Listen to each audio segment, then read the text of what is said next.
Alhamdulillahirabbil alamin, assalatu wassalamu ala asrofil anbiya'i wal mursalin wa ala alihi wa sahbihi rasulillahi ajma'in. Alhamdulillah, pada kesempatan pagi hari ini kita semua masih diberikan nikmat kesehatan sehingga kita dapat bertatap muka kembali untuk melanjutkan perkuliahan pada pertemuan ke-10 ya. Adapun materinya terkait dengan kondisi geografis, wilayah dan penduduknya.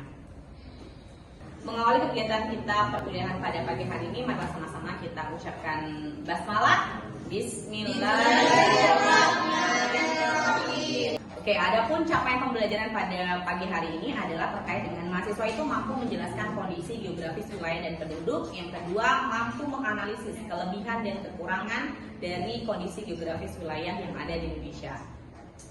Baik, untuk hari ini bagaimana kabarnya? Alhamdulillah baik, Bu. Untuk kehadiran, apakah ada yang tidak hadir? Hadir semua, Bu. Baik, alhamdulillah kalau hadir semua langsung Ibu catat di siakapnya ya. Baik, kita lanjutkan untuk materi. Namun sebelum itu ya, Ibu ingin mengetahui terlebih dahulu karena pada saat kita mau mulai perkuliahan, Ibu sudah lebih dulu mengirimkan video pembelajaran atau video bahan ajar terkait dengan materi yang akan kita pelajari pada hari ini. Artinya harapan Ibu adalah teman-teman sudah membaca, sudah memahami, sudah menonton sampai habis terkait dengan video yang sudah Ibu bagikan dan artikel bahan bacaan yang sudah juga Ibu bagikan termasuk dengan instruksi kerja yang sudah dilakukan secara mandiri. Apakah sudah dibaca, dipahami, ditonton sampai habis dan dikerjakan tugasnya? Belum.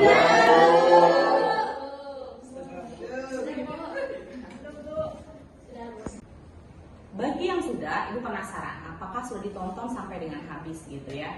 Namun sebelumnya, ketika teman-teman mendengar atau barangkali membaca RPS yang sudah Ibu bagikan terkait dengan kondisi geografis wilayah dan penduduk, apa yang ada di dalam pikiran teman-teman semua?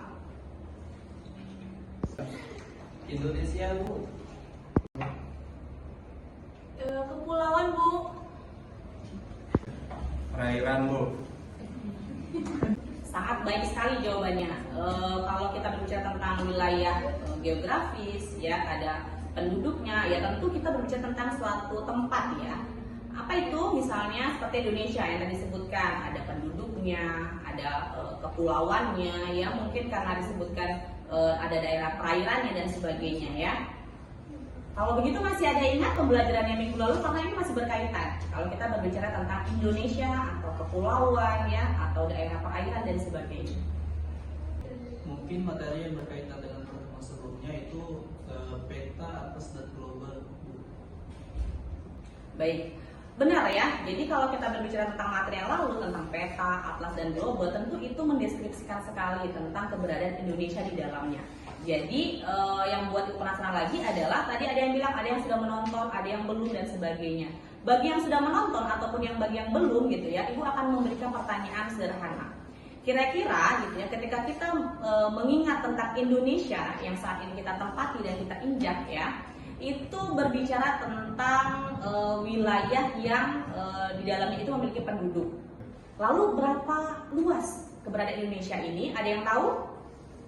1900 sekian, Bu.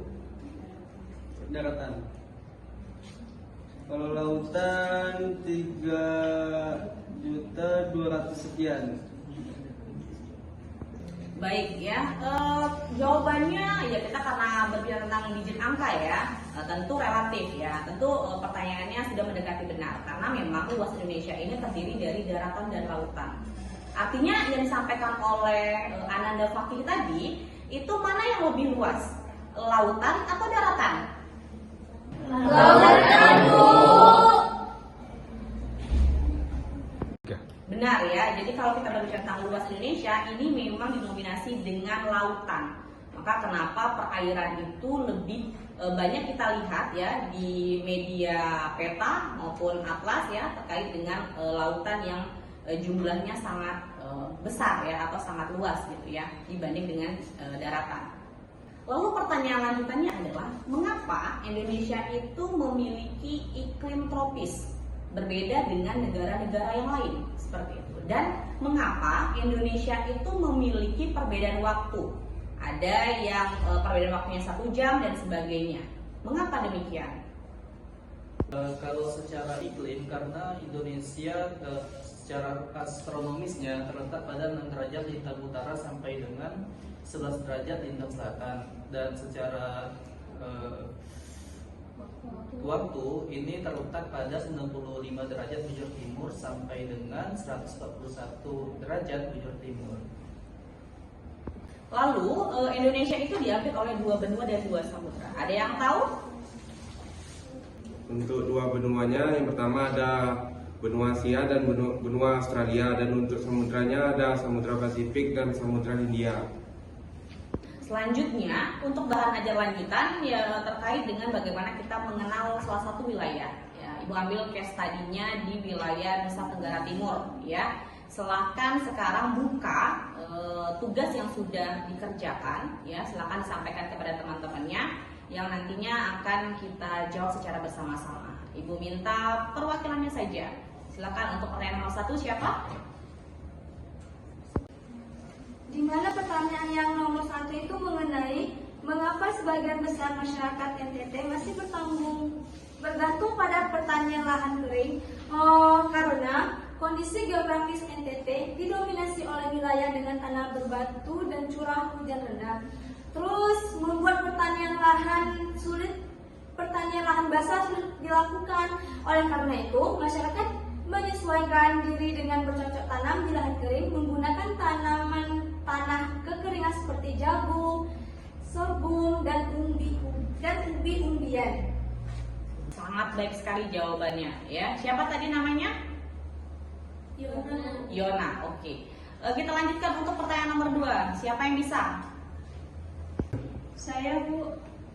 Itu ada soalnya ada dampak dari curah hujan yang rendah terdapat kebutuhan air bersih masyarakat.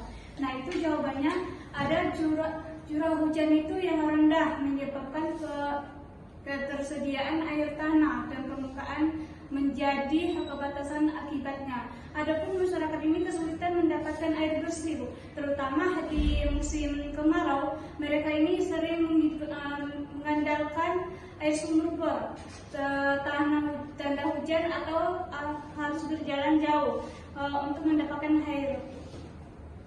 Baik, jawabannya sangat baik ya. Jadi memang di wilayah NTT itu selain dengan mereka bergantung pada pertanian lahan yang kering, mereka juga kesulitan dalam mendapatkan air bersih ya, seperti itu. Kita lanjutkan. Nah, sekarang kita kaji dari perspektif integrasi keilmuan, baik dari segi agamanya maupun dari sainsnya ya.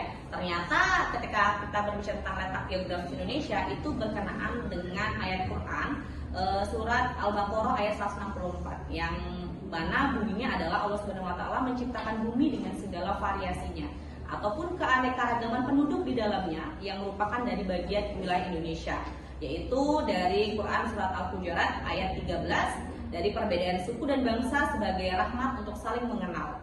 Baik, sekarang Ibu bagi menjadi beberapa kelompok untuk kita dapat mengidentifikasikan kelebihan dan kekurangan dari masing-masing wilayah terkait dengan wilayah tertentu yang Ibu pilih, yaitu NTT dan Kalimantan ya.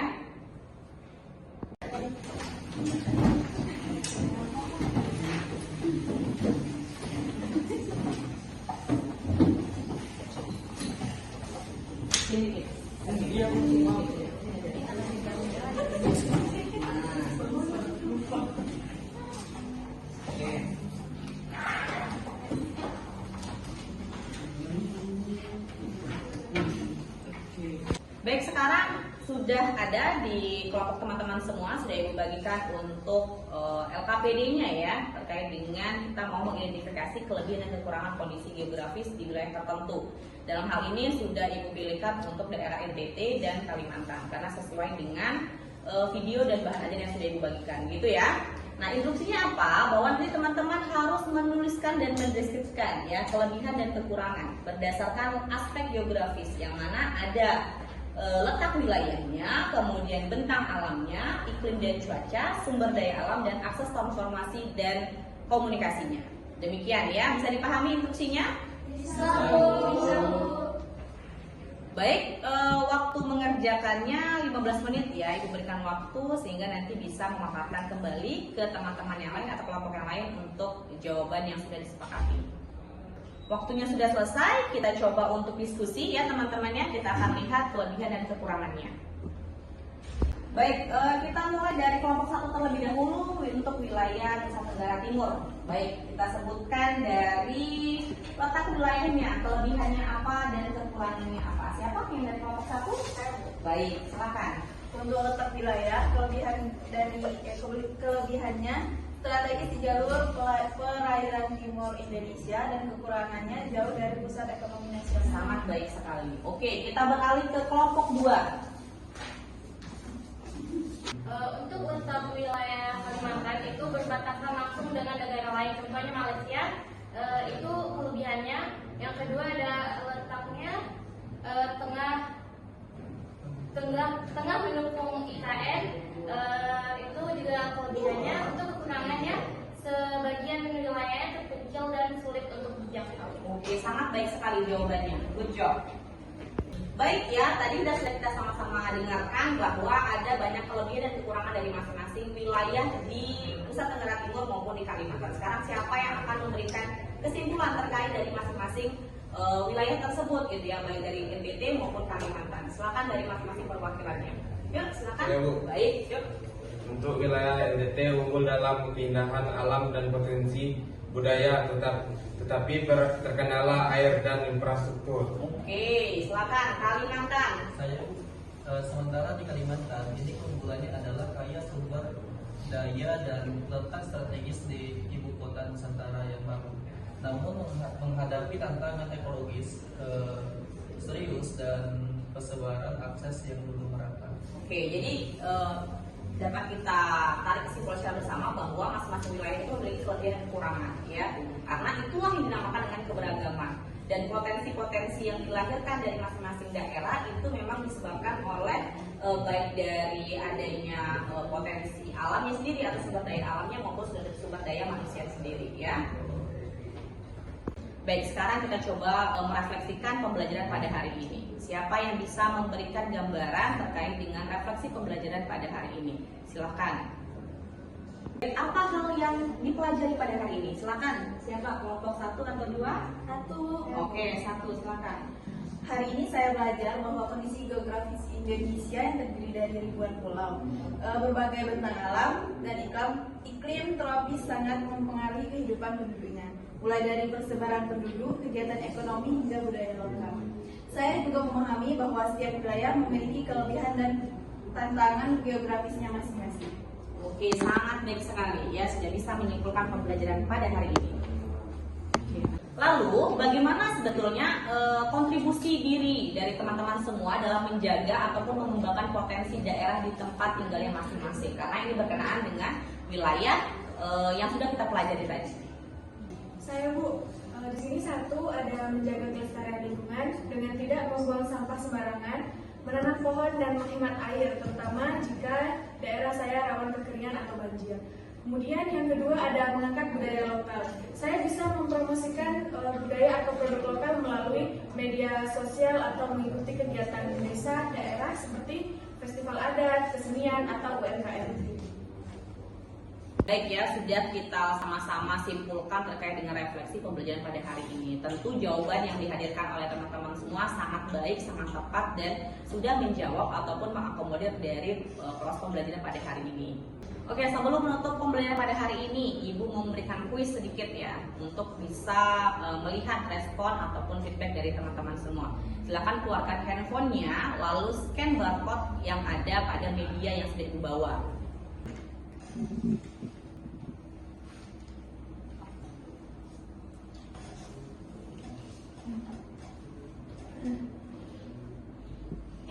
Baik, apa yang terlihat di dalam layar gadgetnya masing-masing? TTS Bu. Apa itu TTS?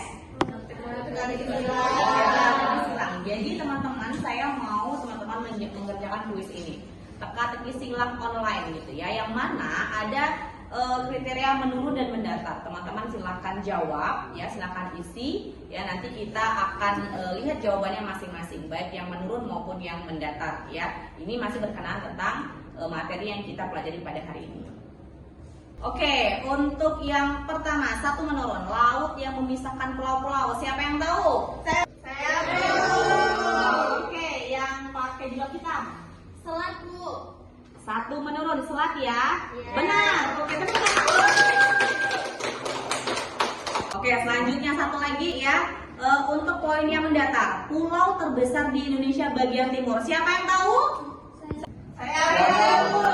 Oke, gantian yang pakai jilbab pink. Ya. Papua, Bu. Oke, 5 mendatar, Papua. Benar.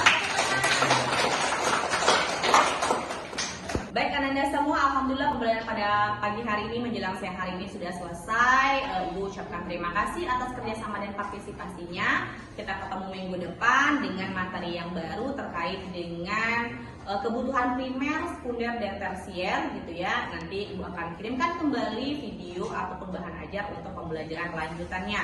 Ya, untuk itu mengakhiri kegiatan pembelajaran pada siang hari ini, marilah sama-sama kita ucapkan hamdalah.